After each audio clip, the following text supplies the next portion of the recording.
Hello everyone, good evening everybody. अगस्त में एक और नोटिफिकेशन आप लोगों को यहां पर देखने को मिल चुका है इलेक्ट्रिकल स्टूडेंट्स, मैकेनिकल स्टूडेंट्स और हमारे इंजीनियरिंग स्टूडेंट्स के लिए। और ये नोटिफिकेशन आपके सामने आ रहा है DSSB, जो कि दिल्ली का एक सब ऑर्डिनेट सर्विस कमीशन बोर्ड है। जैसे कि हमारे बाकी स्टेट्स के सर्विस सब ऑर्डिनेट कमीशन बोर्ड होते हैं, जैसे UP SSC होता है, या मैं बात करता हूं बिहार SSSC, BSSC होता है, OSSC होता है। इसी तरीके से दिल्ली का भी DSSB होता है। और यहां से आपके पास नोटिफिकेशन आ चुका है जिसको दिल्ली सब ऑर्डिनेट सर्विस सिलेक्शन बोर्ड बोला जाता है। अब इसके अंदर दिल्ली के अंदर जितने भी विभाग है उन सभी के अंदर जहां जब जब वैकेंसीज आती हैं तो उसके अकॉर्डिंग यहां पे नोटिफिकेशन आता है। और इस बार जो वैकेंसीज आई हुई हैं वो इंजीनियर्स के लिए आई हुई है दिल्ली जल बोर्ड की। तो चलिए जरा देखते हैं दिल्ली जल बोर्ड के बारे में। सबसे पहले तो ये फॉर्म जो है वो फिल होने वाला है 18 तारीख से, मतलब 18 अगस्त से, और आप 16 सितंबर तक फॉर्म फिलअप कर सकते हो। यहां पर आई तो वैसे बहुत सारी पोस्ट है, बट कुछ पोस्ट नॉन टेक भी हैं। लेकिन सबसे पहले जो पोस्ट मुझे यहां पे देखने को मिली है वो जूनियर ड्राफ्टमैन की मिली है, इलेक्ट्रिशियन के लिए। तो इलेक्ट्रिशियन वाले जितने भी बच्चे हैं, यानी कि जो बच्चे ITI किए हुए इलेक्ट्रिशियन में, वो न्यू दिल्ली म्युनिसिपल कॉर्पोरेशन के अंदर, नगर निगम के अंदर 6 पोस्ट के साथ अवेलेबल है। ठीक है सर। इसके अलावा और कौन सी पोस्ट आई है सर, ये बताइए आप तो सर। इसके अलावा अगर हम बात करते हैं तो आप देखो एक और बड़ा सा पोस्ट यहां पर आपको देखने को मिलेगा, और वो है आप लोगों का जूनियर इंजीनियर। और यहां पे देखेंगे नंबर 26 पे junior engineer electrical and mechanical. Junior engineer electrical mechanical आया दिल्ली जल बोर्ड के अंदर, और इसकी नंबर ऑफ वैकेंसी टोटल 50 आई हुई है। अब ये 50 वैकेंसी है, अगर आपने इंजीनियरिंग करी है या आपने डिप्लोमा किया है मैकेनिकल और इलेक्ट्रिकल के अंदर तो आप एलिजिबल हैं। यहां पर किसी तरीके का कोई एक्सपीरियंस रिक्वायर्ड नहीं है। लास्ट टाइम भी आई थी वैकेंसी। चलिए जरा इसके आगे की कहानी को समझ लेते हैं कि इसके अंदर क्या क्या हमसे मांगा गया है और क्या क्या हमसे नहीं मांगा गया है, और इसका क्या क्राइटेरिया रहता है, किस तरीके से ये काम करता है, क्या एज लिमिट होती है, कौन फिलअप कर सकता है, कौन फिलअप नहीं कर सकता है। इसके बारे में मैं थोड़ा सा आप लोगों को बता देता हूं तो आप लोगों को क्लैरिटी मिलेगी। ठीक है। वैकेंसी अच्छी है। मोस्टली जब आप सिलेक्ट हो जाएंगे तो दिल्ली के अंदर ही रहेंगे, ये भी मैं आपको बता देता हूं। हर स्टेट का कैंडिडेट भर सकता है, कोई दिक्कत नहीं है, ये भी मैं आपको बता देता हूं। ठीक है।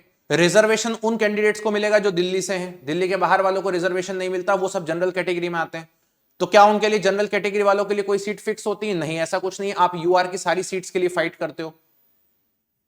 चलिए तो ये आ जाते हैं भाई यहां पर। हाँ, इसके बाद बस आने ही वाला है, ये आ जाइए।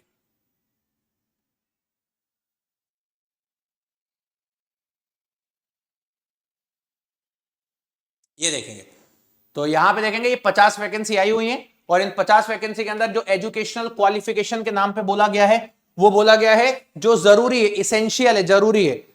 हेलो हेलो, जो जरूरी है, और डिग्री होनी चाहिए इलेक्ट्रिकल मैकेनिकल में। अगर आपके पास डिग्री इलेक्ट्रिकल इलेक्ट्रॉनिक्स में भी है तो भी चलेगा, कोई दिक्कत नहीं है। या फिर आपके पास 3 साल का डिप्लोमा होना चाहिए, लेकिन अगर 3 साल का डिप्लोमा है तो फिर 2 साल का एक्सपीरियंस भी होना चाहिए। मतलब जो डिप्लोमा वाले बच्चे हैं उनको एक्सपीरियंस की भी जरूरत है, लेकिन जो बच्चे डिग्री वाले हैं उनको किसी तरीके के एक्सपीरियंस की नीड नहीं है। अब कोई ऐसा बच्चा भी होगा जिसने डिप्लोमा के बाद इंजीनियरिंग कर ली होगी लेटरल एंट्री के थ्रू, तो वो बच्चा एलिजिबल है, उसको एक्सपीरियंस की नीड नहीं है। जिस बच्चे ने सूक्ष्म रूप से सिर्फ डिप्लोमा किया है 10वीं के बाद या 12वीं के बाद, उसको 2 साल के एक्सपीरियंस की नीड बोली गई है। इसके अलावा अगर हम बात करते हैं तो आपके पास एक्सपीरियंस के बारे में बोला गया है कि डिप्लोमा वाले बच्चों को इसको चाहिए, बाकी किसी को नहीं चाहिए। लेवल 6 की जॉब है। लेवल 6 की जॉब मतलब आपकी सैलरी अभी एट प्रेजेंट जो है वो 55,000 के ऊपर ही आपको इन हैंड में मिलने वाली है। और इसके बाद बाकी की बातें यहां पे कुछ नहीं है, बाकी आप आराम से पढ़ाई करिए। इसका जो सिलेक्शन होगा, इसका जो सिलेबस एग्जाम पैटर्न होगा, Tier 1 Tier 2 कैसे होते हैं उनके बारे में हम अलग से बातें करेंगे और बढ़िया तरीके से अपनी चीजों को एग्जीक्यूट करेंगे। अगर आप वाकई में तैयारी करना चाहते हो इस एग्जाम की, अच्छा एज लिमिट के बारे में बता देता हूं। एज लिमिट जो है यहाँ पे वो 30 ईयर्स होती है। ठीक है, ये देखेंगे नॉट एक्सीडिंग 30 ईयर्स। अब ये 30 ईयर जो है वो UR कैंडिडेट्स के लिए होती है, जो UR वाले बच्चे, अनरिजर्व वाले। बाकी के जितने बच्चे उनके लिए वो 3 ईयर और 5 ईयर का एज रिलैक्सेशन यहां पर भी होता है OBC और SC/ST कैंडिडेट्स के लिए। इसके अलावा बात करते हैं जो बच्चे दिल से तैयारी करना चाहते हो ये पेपर देना, तो मैं आपको सजेस्ट करूंगा आप इसको पेपर को दीजिए। हर बार इस पेपर के अंदर कंपटीशन थोड़ा सा कम ही होता है, बिकॉज स्टूडेंट उतना ज्यादा इंटरेस्टेड नहीं रहता है, प्रोसेस लंबी है इसलिए। बट अगर आप चाहते हो तो मैं बोलूंगा आपको पेपर दीजिए। पेपर इसका सिंपल आता है, कोई तामझाम पेपर के अंदर ज्यादा नहीं है। लास्ट टाइम भी काफी बच्चे सिलेक्ट हुए हैं, इस बार भी काफी बच्चे सिलेक्ट होंगे। आराम से अपनी तैयारी करिए, मेरा पूरा गाइडेंस आपके साथ रहेगा। उन बच्चों का भी रहेगा जो पहले सिलेक्ट हो चुके हैं, मैं उनसे भी आपको मिलवा दूंगा, आपको चिंता करने की जरूरत नहीं है। अब तैयारी करने के लिए क्या करें सर? तो तैयारी करने के लिए भाई देखो सीधी सी बात है, नोटिफिकेशन तो इस तरीके से हमारे कंटिन्यूअसली आते रहते हैं। तो अब यार हर एग्जाम के लिए क्या बार बार बैच लेते रहेंगे? नहीं भाई, आपके पास सिर्फ एक ही चीज होनी चाहिए और वो है टेक्स्ट बुक का super fast live. Super fast live text book एक ऐसी चीज है जिसके अंदर आपके आने वाले साल भर के अंदर अंदर जितने भी एग्जाम नोटिफिकेशन आएंगे उन सभी के live batches, recorded batches, technical, non technical, सारी चीजें उसमें इंक्लूड रहती हैं। और साथ ही साथ में आप लोगों के लिए text book pass pro max जो टेस्ट सीरीज है वो भी उसके अंदर इंक्लूड होती है। और इसकी प्राइस ज्यादा कुछ नहीं है, 3 महीने के लिए 299 होती है और पूरे के पूरे साल के लिए 999 होती है।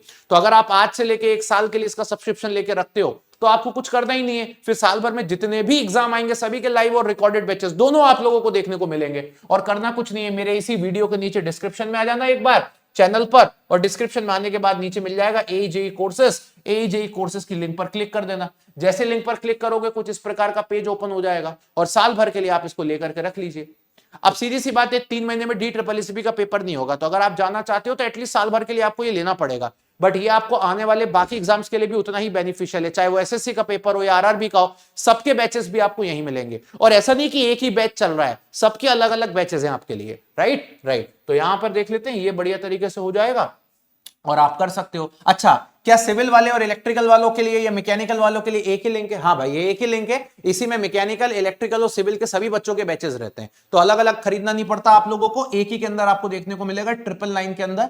और इसके लिए आपको टेक्स्ट बुक का एक यूनिवर्सल कूपन कोड लगाना है जिसका नाम है मोहित के। तो जैसे आप मोहित के लगाओगे तुरंत इसकी प्राइस आपको 999 हो जाएगी। ठीक, आप चाहो तो 5 डेज का ट्रायल भी ले सकते हो जो कि आपको सिर्फ 5 रुपीज के अंदर मिलेगा, फिर वो ऑटोमेटिकली आपका आगे मूव ऑन कर जाएगा। So thank you very much, bye bye, take care and love you everyone.